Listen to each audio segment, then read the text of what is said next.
The move that changed everything.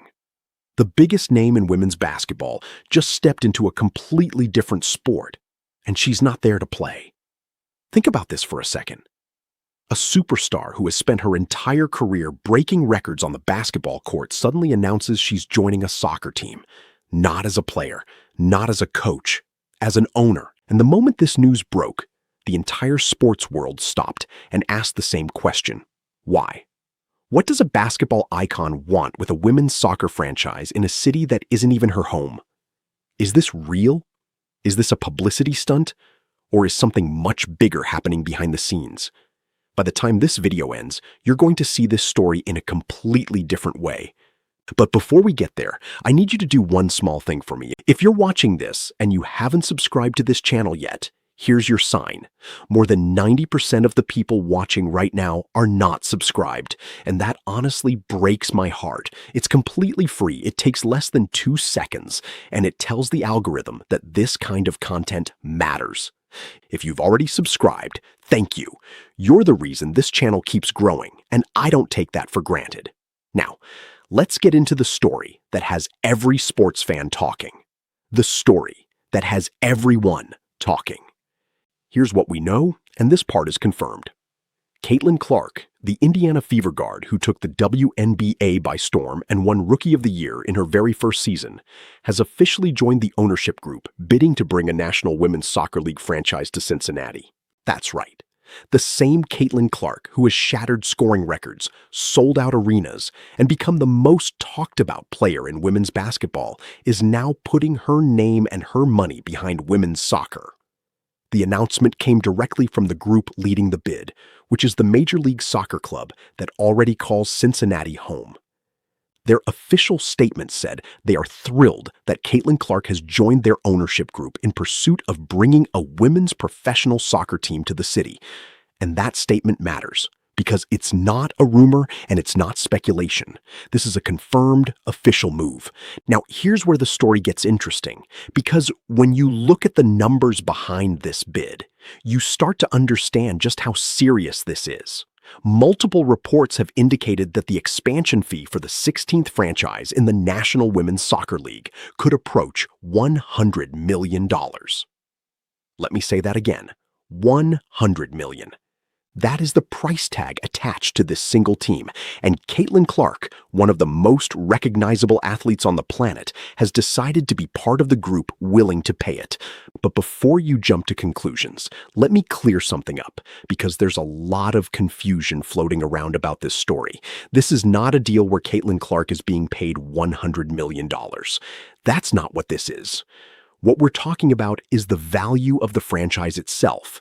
The cost of bringing a brand new professional women's soccer team into existence. And the fact that Clark is willing to be part of that investment says more about her than any contract she's ever signed. So why does this matter? Why should you care about a basketball player investing in soccer? Because this is the kind of move that doesn't happen in a vacuum. This is the kind of move that changes the direction of an entire sport. And if you stick with me to the end of this video, I'm going to show you exactly why this one announcement could be the spark that changes women's sports forever. Trust me, you don't want to miss what's coming. Why Cincinnati? The Midwest connection. Let's address the question that everyone has been asking since this news broke. Why Cincinnati? I mean, Caitlin Clark is famous for her time in Iowa. She plays her professional basketball in Indiana. So why would she suddenly throw her support behind a soccer team in Ohio?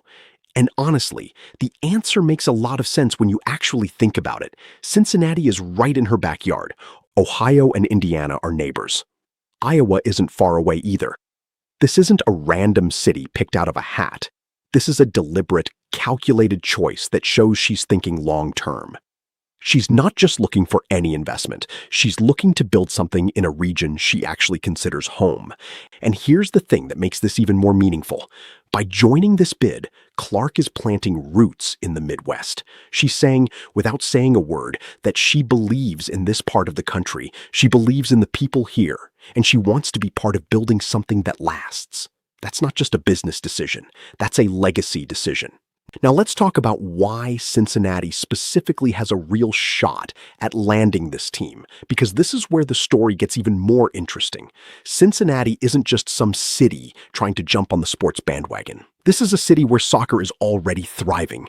The men's team that's leading this bid has proven that it can fill stadiums, draw passionate crowds, and sustain a professional franchise at the highest level. That matters.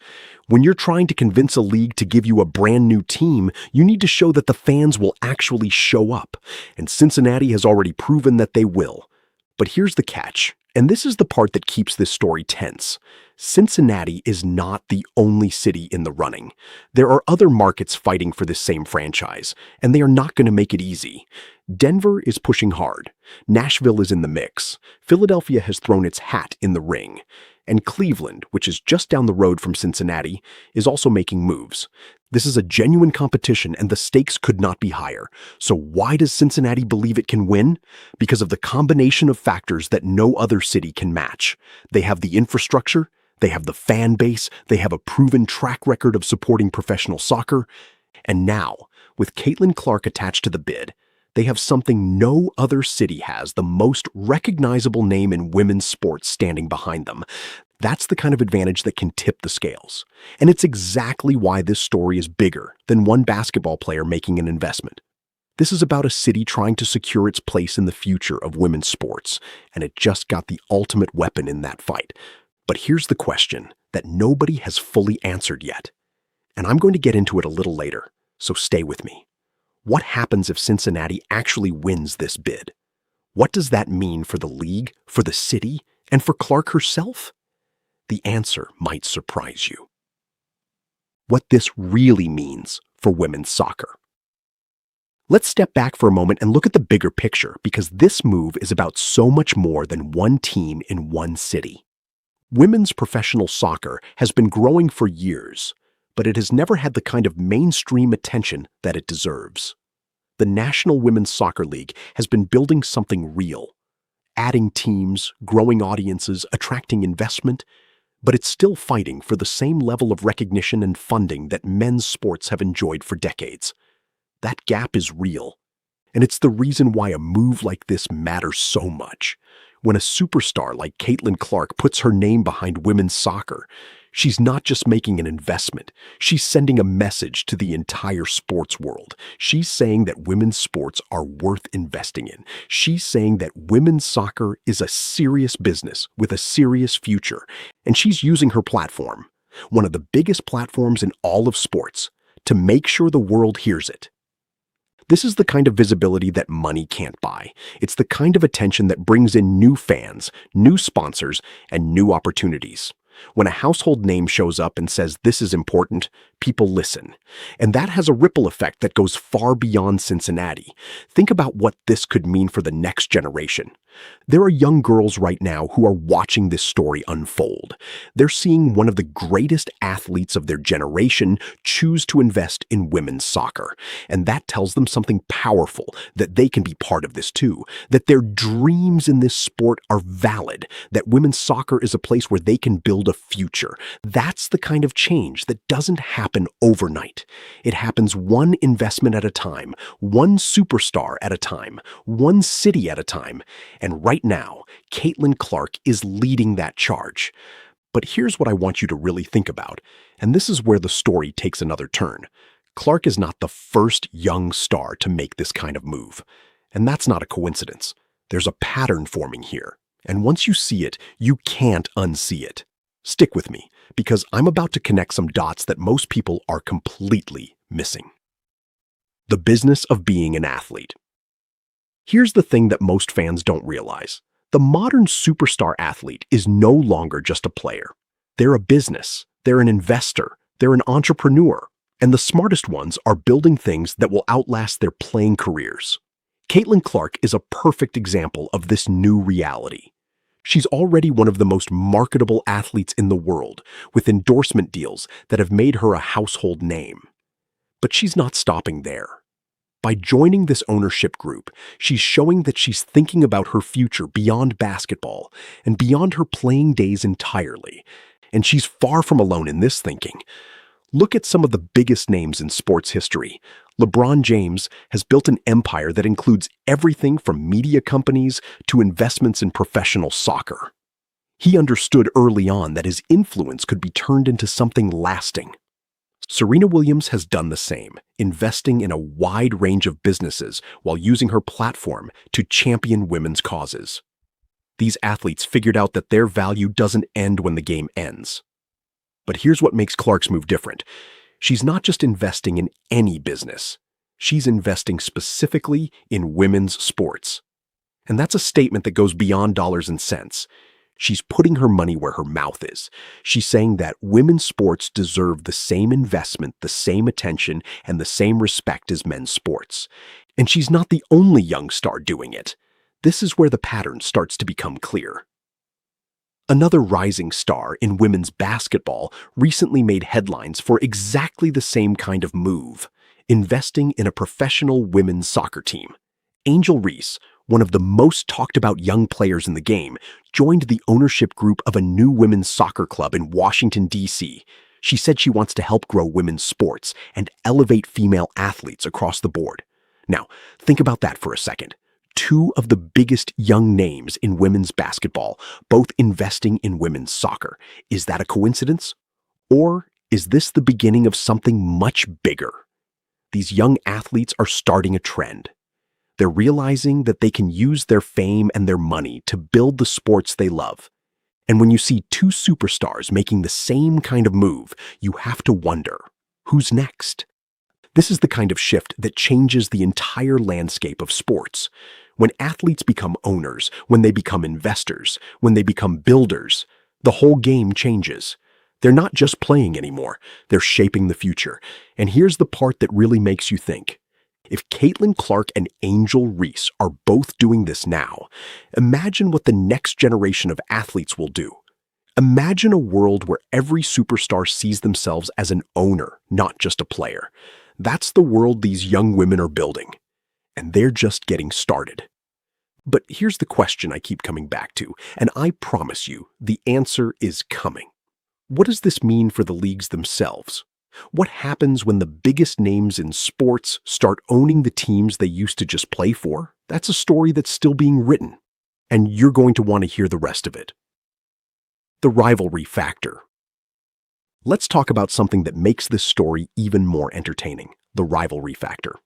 Caitlin Clark and Angel Reese have one of the most famous rivalries in all of sports. From their epic battles in college to their matchups in the pros, these two have been linked together in the minds of fans for years. Their rivalry has been great for basketball. It's brought in viewers, it's created storylines, it's made the sport must-watch television. And now, they're both investing in women's soccer, which means this rivalry could be about to move to a whole new arena. Just imagine it. What if one day, years from now, a team owned by Caitlin Clark lines up against a team with Angel Reese's involvement? What would that do to the ratings? What would that do to the buzz? It would be appointment viewing. It would bring a whole new audience to women's soccer, an audience that might never have cared about the sport before. That's the kind of crossover appeal that leagues dream about. When you have the two biggest names in women's basketball bringing their star power to soccer, you're not just getting new investors, you're getting new fans, you're getting new storylines, you're getting the kind of attention that money can't buy. And honestly, that's what makes this whole thing so exciting. This isn't just a business story. It's a sports story. It's a rivalry story. It's a story about the future of women's athletics, and it's unfolding right in front of us. But here's the thing that really gets me, and this is the part I've been building toward. This move says something about Caitlin Clark that most people haven't fully appreciated yet. And once you hear it, you're going to see her in a completely different light. So stay with me, because we're getting to the good part, the bigger picture. Let's zoom out even further, because this story is part of something much larger than one franchise bid. Women's sports are at a turning point. After decades of being undervalued, underfunded, and underappreciated, they are finally getting the attention they deserve. New leagues are forming. New teams are being created. New investments are pouring in, and the people driving this change are the athletes themselves. This is a cultural shift. For a long time, women's sports struggled to be taken seriously on the same level as men's sports. The funding gap was enormous. The media coverage was minimal. The opportunities were limited. But that's changing. And it's changing because people with influence are choosing to use it. When a superstar like Caitlin Clark says that investing in women's sports is worth it, it changes the conversation. It tells sponsors that this is a market worth entering. It tells broadcasters that this is content worth covering. It tells young athletes that this is a future worth pursuing. It's a cascading effect. One investment leads to more visibility, which leads to more funding, which leads to a better experience for players and fans alike. And here's what makes Clark's involvement so powerful. She's not just talking about supporting women's sports. She's actually doing something about it. There's a huge difference between saying you support something and putting your money behind it. Clark is doing the latter. She's making a tangible, concrete commitment to the growth of women's soccer. That's the kind of leadership that inspires others. When other athletes see someone at Clark's level making this kind of move, it makes them think, maybe I can do that too. Maybe I can use my platform to build something. And that's how movements start.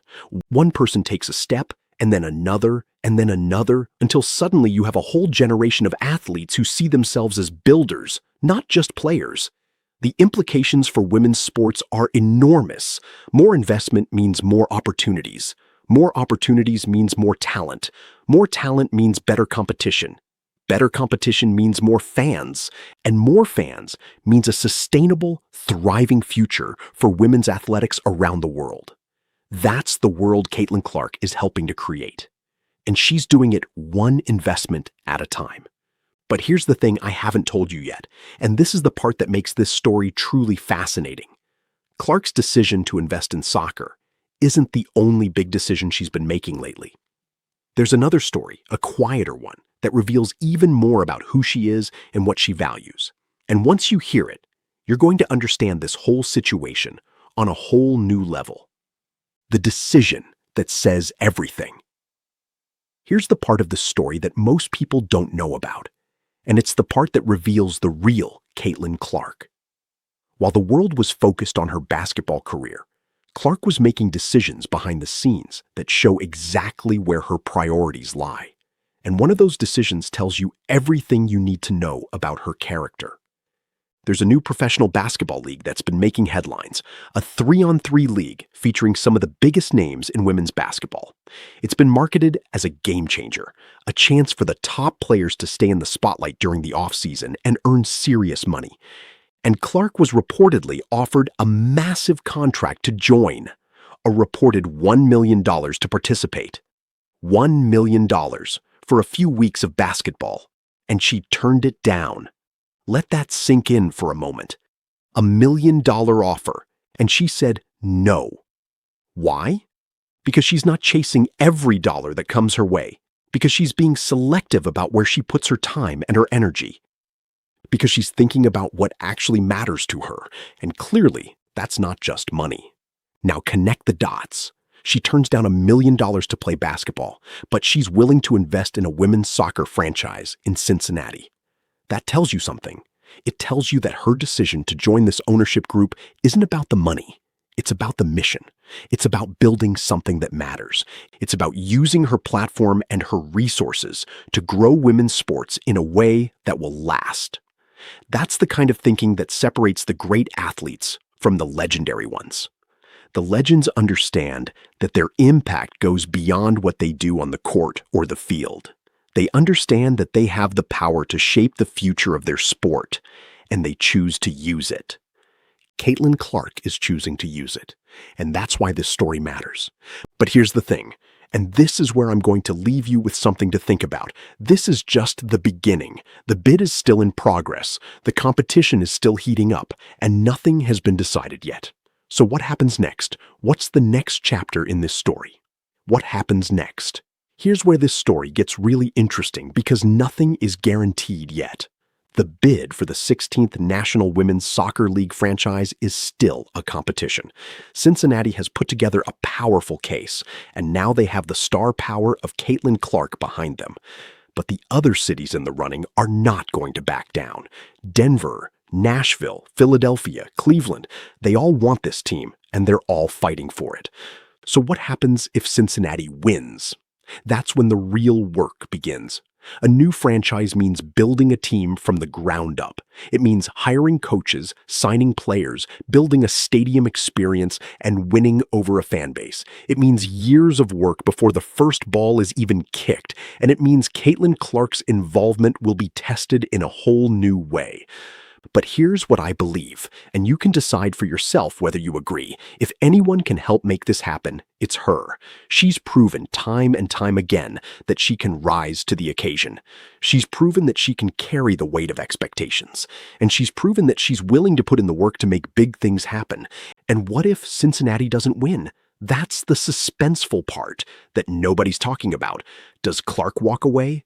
Does she look for another city? Does she double down somewhere else, or does she stay involved in women's soccer no matter what? The truth is, nobody knows yet, and that uncertainty is exactly what makes this story so compelling. Here's the thing I want you to take away from this video. This isn't just a story about a basketball player investing in a soccer team. It's a story about the changing face of sports. It's a story about athletes becoming owners. It's a story about women's sports finally getting the respect and the investment they deserve. And it's a story that's still being written. Caitlin Clark has already changed women's basketball forever. Now she's setting her sights on women's soccer. And if her track record is any indication, she's just getting started. So here's my question for you, and I want you to think about this seriously. What do you think happens next? Does Cincinnati land this team? Does Clark's star power make the difference? And more importantly, who's the next superstar to follow in her footsteps and become an owner? Drop your answer in the comments. I read every single one, and I want to know what you think. And if you made it this far, you're exactly the kind of viewer I want on this channel. So do me a favor, hit that subscribe button if you haven't already, turn on notifications so you never miss a video, and come back for the next update on this story. Because trust me, this isn't over. There's a lot more coming, and you're not going to want to miss it. Thanks for watching. I'll see you in the next one.